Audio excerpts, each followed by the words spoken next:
I'm caught up in this fast life. Every morning night I pray.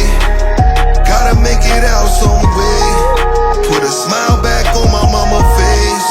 Yeah, I'm caught up in this fast life. Every morning night I pray. Gotta make it out some way. Put a smile back on my mama's face. Yeah. After that incident, like, how did you get back into music? Like, did it take a while? Well, I was already, I was still doing music, right? But there was a transition in music in Boston at that particular moment. Right. Boston was known for being a R&B and rock and roll city for Jack swing. eons, right? I mean, you had jazz coming through the city back in the 60s and the different things like that. But it became a rock and roll and R&B city. Aerosmith, Boston. You had New Edition, New Kids on the Block. You had these different elements. Yeah. But it started transitioning at that point. You had Edo G. You had RSO. You had these different individuals. And then you had, I forget the other dude. He got killed in Grove Hall. But they had like something called It's the Joint that was making some noise. And then there was a just complete shift. Because once Maurice Starr said, fuck the city, because everybody shitted on him in the city. He's a thief. He stole. He did this. He never stole from me. Yeah. I got to sell some records for a nigga to steal from me. Right. So you cool with Maurice Starr? Oh, I never had no problem with him. I just walked away because I'm a teenager. I'm trying to figure out my life. Right. Like I've always been a leader. I've never been a follower. Well, I don't know, maybe smoking cigarettes and smoking weed. Maybe I did follow a little bit. Right. You know what I'm saying? Shit like that.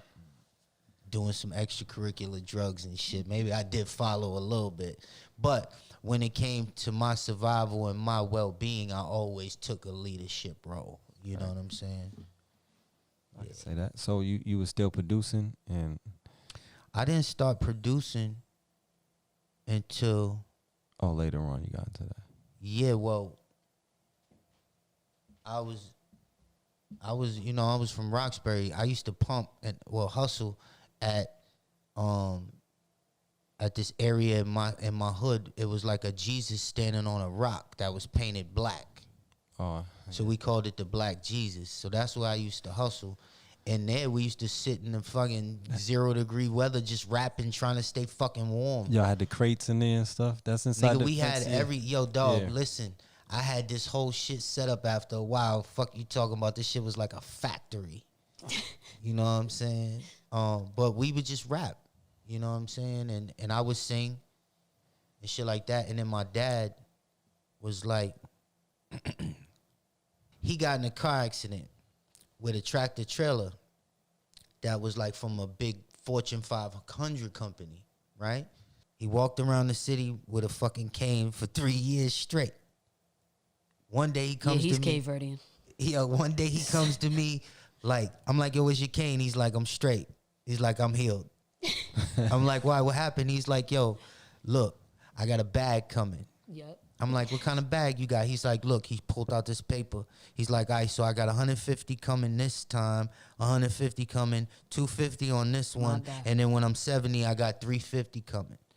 I'm like, 70? He's like, yes. I was like, how much you would have got it? Why is it so far apart? Anyways, he's like, yo, I want to buy you a car.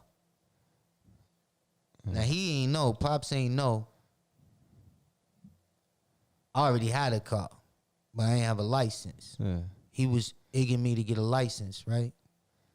And he's like, yo, I'm about to pick up the $150, and I'm going to slide to you, and we're going to buy a car in a week, 2 weeks. So me being a hustler and a thinker, I'm like, well, I can't tell him I got a car because he's going to get mad I got a car and I don't got a license, right? But when he comes, I want to buy a studio. So when he came by, this nigga really came by with the briefcase full of money. Never seen no shit like this. He's like, yo, let's go get you a car. I'm like, I don't want a car. He like, what you want? He's like, I want a studio. He's like, let's go to Daddy's Junkies Music or wherever he said right there on cross street from Berkeley.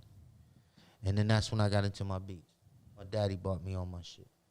Okay, shout out Until to Pops, man. Till this day, I still got not the exact equipment, but from trading on, trading down, I still got everything. Oh, that's crazy. It means a lot. It does a lot when your parents, especially your father, Yeah. believes in you and supports you in your choices. Shout out to Pops, man. That's R.I.P. amazing. Well, he ain't all my choices, but the fact that he was into music too made it a lot easier for me to persuade him to move in a different direction. Yeah. Right? And that's what he did for me. And I still got the tape. When he passed away, he still had the tape from the first day that I got it, that we recorded. And plus, he knows that you was already in the music and you had to deal with whatever situation. Yeah, he knew that so he believed in you. he was knew. like, okay. He knew. I'm caught up in this fast life. Every morning night I pray. Gotta make it out some